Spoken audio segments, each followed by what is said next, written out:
નમસ્કાર, આપ જોઈ રહ્યા છો સ્પાર્ક ટુડે ન્યૂઝ. વાઘોડિયાના કુટુંબી ખાતે નવીન બનનાર ગ્રામ પંચાયત ભવનનું ખાતમુહૂર્ત કરવામાં આવ્યું. કુટુંબી ગામે નવીન બનનાર ગ્રામ પંચાયત ભવનના ખાતમુહૂર્ત પ્રસંગે કુટુંબી જિલ્લા પંચાયત સભ્ય રેશમાબેન વસાવા, કુટુંબી ગ્રામ પંચાયતના સરપંચ સુધાબેન સોલંકી, પારુલબેન જે પંચાયત સદસ્ય છે પંકજભાઈ માલીવાડ એ સહિત અન્ય ગ્રામ પંચાયતના સદસ્યો, ગ્રામજનો, વડીલો અને આગેવાનો ઉપસ્થિત રહ્યા હતા. અમારા કુટુંબી ગામમાં ખાતમુહૂર્ત કર્યું છે ગ્રામ પંચાયતનું. તો ગામજનો, તલાટી સાહેબ, સભ્યો, તલાટી સાહેબ અને ગામજનો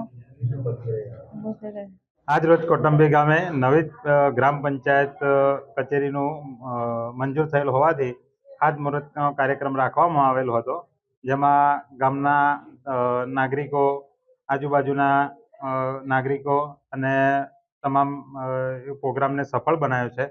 ખાતમુહૂર્તનું અમારા જિલ્લા પંચાયત સદસ્ય રેશમાબેન વસાવાના હસ્તે ખાતમુહૂર્ત તેમજ સરપંચશ્રી તેમજ અમારા સભ્યને મળીને ખાતમુહૂર્તનો કાર્યક્રમ કર્યો છે.